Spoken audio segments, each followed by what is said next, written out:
What's up everyone, welcome to my video. Today we're going to be discussing Unholy Death Knight talents for PVE, and some of these talents actually can be used for PvP as well, but today we'll mostly be talking about what's really good in PvE.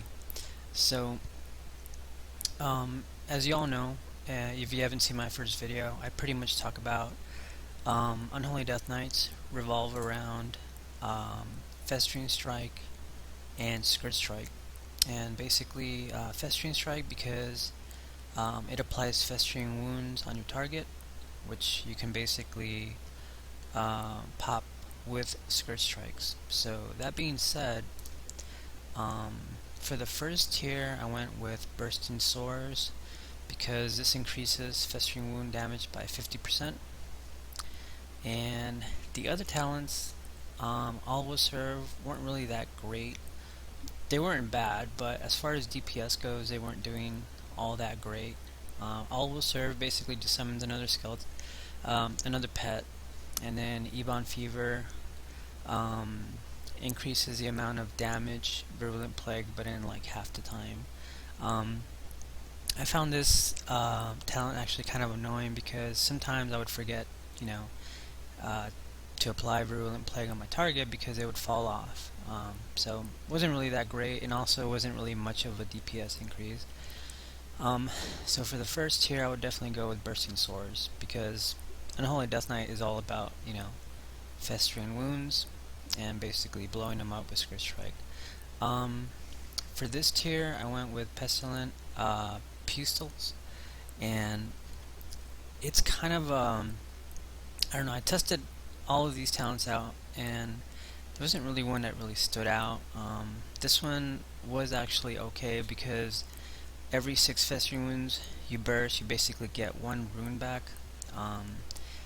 This right here, Blighted Rune weapon, was actually not too bad either because it's a 1 minute cooldown and it makes it so that your auto attacks basically infect your target with festering wounds. So it's kind of a toss-up between these two. I actually like them both.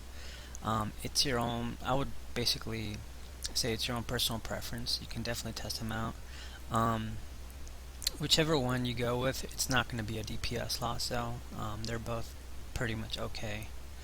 For this row here, I definitely went with Castigator, and again, I like Castigator because you have a chance on a critical strike to apply 2 additional festering wounds, and when you use your Skirt Strike you have a chance to pop 1 additional festering wound when Skirt Strike critical strikes. So it's actually really good. It gives you a nice amount of festering wounds when you crit with Festering Strike, and it blows up a nice amount of festering wounds when you Skirt Strike. Holy Frenzy wasn't really that good.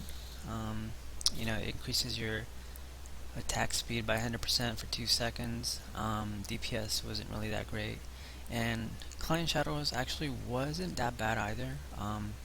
It's actually a really good talent, especially because it replaces Skirt Strike with Client Shadow, which means that you can actually DPS from range instead of being up close to the boss. But I would definitely recommend Castigator for this tier. This tier here I went with Sledge Belcher because these other 2 talents are mostly made for like PvP. This one right here gives you a stun, and this talent right here gives you a slow. And in a PvE environment, probably won't be needing it. Not to mention that Sledge Belcher pet actually gives you a nice amount of DPS increase over your original pet. This talent right here, or this tier right here, you could pretty much pick whichever you want. If you're going to be in a PvE encounter or boss encounter where there's going to be a lot of magic damage, where you might be taking magical damage, then I would definitely take this Spell Eater. Corpse Shield, if you think you're going to be taking nice amount of melee damage, And lingering apparition is not too bad either. Basically makes you move faster during your wraith walk, and its cooldown is also reduced by 15 seconds. So pretty much this tier, it's really up to you, and also the type of boss fight that you're going to be participating in. This tier here I went with Shadow Infusion, and the reason why I like Shadow Infusion so much, or this talent basically, is because normally your Dark Transformation is a 1-minute cooldown, but when I've tested it out a couple of times today, it actually reduced the cooldown of my Dark Transformation to about 30 seconds. And if you look over here at my DPS meter, Vile Gas, whenever you enrage your pet, he emits Vile Gas, and Vile Gas actually does a significant amount of damage. So as you can see, my pet's normal DPS, just melee, and his cleave ability are doing about almost 400,000 damage, something like that. Vile Gas by itself is doing a little bit over half of that. So this tier, definitely I recommend Shadow Infusion, because again, it lowers the cooldown on Dark Transformation, and that means that you can enrage your ghoul more often, and it means that you can actually do a little bit more DPS as well.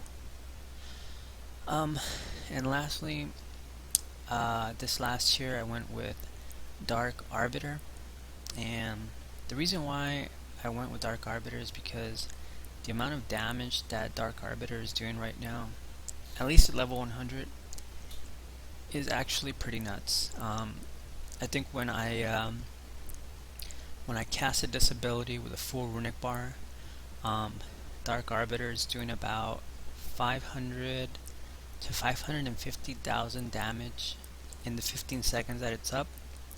So I definitely recommend, if you do choose this talent, to make sure you're casting it when you have a full runic bar, and that way you're getting the most bang for your buck when you cast this ability. Now you're probably asking, well, how much DPS does Gargoyle do? Well, when I was testing Gargoyle out, it was doing about 200 to 250,000 damage on the PVE dummy. So this talent, or this tier, is basically a no-brainer. I would definitely recommend going with Dark Arbiter. And that's basically it, guys. That's going to be the best talents for level 100. This is definitely going to change at level 110, because like I said, some of these abilities that are really awesome right now at 100, probably at 110 are not going to be so awesome, because we're going to be getting our artifact weapon, and some talents that are, you know, kind of mediocre right now at 100 might be amazing at 110. So, you know, but at 100, if you want to have some fun, if you want to do big numbers in PVE, then I definitely recommend you go with this build, and I'm pretty sure you won't be disappointed with it. But anyway, that's my quick video for today, and I'll talk to you guys later.